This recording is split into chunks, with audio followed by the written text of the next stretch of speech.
नमस्कार। पिछली कड़ी में हम आपको बता रहे थे कि ऑरा क्या होता है, ऑरा की स्मेल होती है, ऑरा के साइज होते हैं, ऑरा की शेप्स होती है, ऑरा के कलर्स होते हैं, ऑरा की गंध होती है। तो इन चीज़ों को देखने के बाद जो लोगों की प्रतिक्रिया आ रही है वो ये है कि हम आभा मंडल को अच्छी तरह से समझ रहे हैं और आभा मंडल का ज्ञान हमारे लिए क्यों ज़रूरी है अब हमें समझ आ रहा है। अगर हम अपना पहले से ही ऑरा जान लें, प्रभा मंडल, प्रकाश पुंज, तेज, ओज, कई नामों से हम ऑरा को पुकारते हैं। अगर पहले से पता लग जाए कि मेरा ऑरा कैसा है, मेरे ऑरा का आकार कैसा है, मेरे ऑरा के कलर्स कैसे हैं, मेरे ऑरा की इंसेंस कैसी है, तो फिर आप अपने करियर के बारे में और अपने कोई भी प्रोफेशन का चुनाव करने के लिए स्वतंत्र हैं और आपको लाभ भी होगा और उपयोग भी होगा और सिद्ध भी होगा कि ये प्रोफेशन आपके लिए लाभकारी है, इसी से आपको फायदा होगा। कुछ एक बिल्डर्स के फ़ोन आए हैं, जो लोग कंस्ट्रक्शन का काम करते हैं, जहाँ सिविल इंजीनियरिंग का काम करते हैं, कि हम जब बिल्डिंग बनाएं, कोई मकान बनाएं, कोई शॉपिंग कम्प्लेक्स बनाएं, कोई मॉल बनाएं, कोई मल्टी स्टोरी बिल्डिंग बनाएं, तो हम उस जगह का या जो हम बनाने जा रहे हैं उसके बनाते वक्त हम किन किन सावधानियों को बरतें कि जो हम बनाने जा रहे हैं उसका सही उपयोग हो, सदुपयोग हो। अगर कोई बेचने के लिए बना रहे हैं बिल्डिंग तो वो तुरंत कैसे बिके।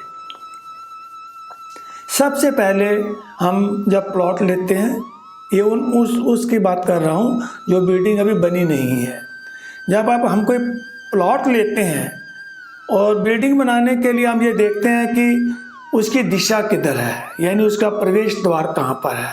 फिर हम उसमें सेटिंग करते हैं कि बाथरूम कहाँ होगा, किचन कहाँ होगी।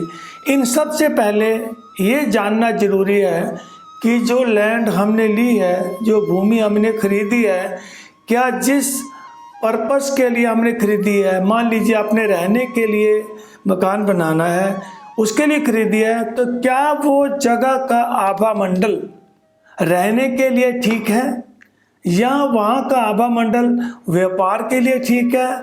और अगर व्यापार के लिए है तो कौन सा व्यापार करें, क्या केमिकल्स का काम करें, क्या लोहे की दुकान करें, क्या दवाइयों की दुकान करें, क्या पानी का काम करें, क्या किराना का काम करें। तो ये भी निश्चित करना ज़रूरी है कि जो लैंड ली है, जो ज़मीन ली है हमने, वो किस व्यापार के लिए, किस प्रोफेशन के लिए, किस जगह रहने के लिए ठीक है। इसका पूरा पहले हम निर्णय कर लें आभा मंडल को देखकर। जब बिल्डिंग बन जाए, बिना चेक किए हुए, बिना आभा मंडल की जांच किए हमने कोई बिल्डिंग बना तो ली, लेकिन अब बिल्डिंग बिक नहीं रही या वहाँ रहकर हम सुखी नहीं रह रहे, जिस पर्पस के लिए थी वो उद्देश्य हमारा पूर्ण नहीं हो रहा, ग्राहक नहीं आ रहे, कोई अट्रैक्शन नहीं है, कोई लाभ नहीं हो पा रहा, तो फिर उसमें क्या करें। वहाँ जिस जगह पर आपने बिल्डिंग बनाई है, अगर वहाँ पर ग्राउंड वाटर हो तो आप थोड़ा सा ग्राउंड वाटर लेकर और वहाँ की सॉइल लेकर, यानी वहाँ की मिट्टी लेकर, अगर ये दोनों चीज़ें उपलब्ध ना हो तो वहाँ पर 6 महीने से पड़ी हुई कोई वस्तु लेकर उसको किसी भी ऑरा स्पेशलिस्ट से चेक कराएं कि हमारे यहाँ का आभा मंडल कैसा है। अगर वो चेक हो जाती है तो फिर ये समझ लीजिए कि आपने बनाने से पहले ही सावधानी बरत ली, लेकिन जब बन गई और फिर बिक नहीं रही तब भी आभा मंडल को चेक कराइए। अगर कोई ऑरा स्पेशलिस्ट उस आभा मंडल को विश्लेषण करके जांच लेता है तो बता सकता है कि आप इसमें इस प्रकार की ऊर्जा का निर्माण करो ताकि ये बिल्डिंग आपकी तुरंत बिक जाए। मान लीजिए आपने केमिस्ट की दुकान खोलने के लिए उसी मार्केट में वो शॉप बनाई बिना आभा मंडल की जांच किए हुए, कोने की दुकान है, 2 साइड ओपन है, तो उसमें क्या है, अब वो नहीं बिक रही, वहाँ ग्राहक नहीं आ रहे। क्यों नहीं आ रहे? क्योंकि वो जगह हो सकता है आपको रेस्टोरेंट के लिए थी, उस ज़मीन की ऊर्जा जो है वो रेस्टोरेंट के लिए थी, वहाँ का ऑरा रेस्टोरेंट के लिए था। तो आप जीवन भर लगे रहें, आपको उस केमिस्ट की दुकान से लाभ नहीं हो सकता। अब जब आभा मंडल चेक हो जाएगा वहाँ का, तो फिर आपको पता लग जाएगा कि अब हम इस केमिस्ट की दुकान को केमिस्ट की दुकान न रखकर रेस्टोरेंट कैसे बनाएं।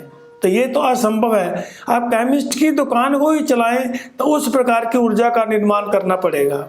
उस प्रकार की ऊर्जा का निर्माण करने के लिए हमें उस प्रकार की शेप बनानी पड़ेगी, उस प्रकार के रंग लाने पड़ेंगे, उस प्रकार की सुगंध लानी पड़ेगी, जो मैंने पिछले एपिसोड में भी बताई आपको कि सुगंध भी होती है, शेप्स भी होते हैं, साइज भी होते हैं, कलर भी होते हैं। तो इन चीज़ों का ध्यान अगर बिल्डर्स रखते हैं, बनाने से पहले या बनाने के बाद ऑरा को चेक कराएंगे, तो निश्चित रूप से उनको लाभ होगा, उनकी बिल्डिंग बिकेगी और जो लोग वहाँ रहने आएंगे वो सुख, शांति और अपने उद्देश्य को प्राप्त करेंगे। इस एपिसोड में इतना ही। अगली बार फिर मिलते हैं नई एपिसोड के साथ। नमस्कार। स्वस्थ रहें, संतुलित रहें, सुरक्षित रहें।